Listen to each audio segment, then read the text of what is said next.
Hi everyone, welcome back to our channel. Today in this video I'm going to quickly show you how to pay in Epic Games using your debit card. So let's get into the video.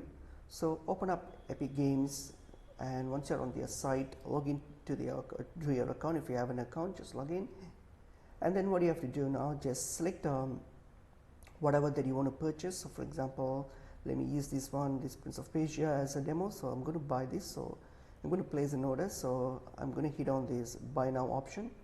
So you can just add any item to your cart. So this will now load my order, and then here when I get to this checkout page here, so under other payment methods I will have this option here called credit card.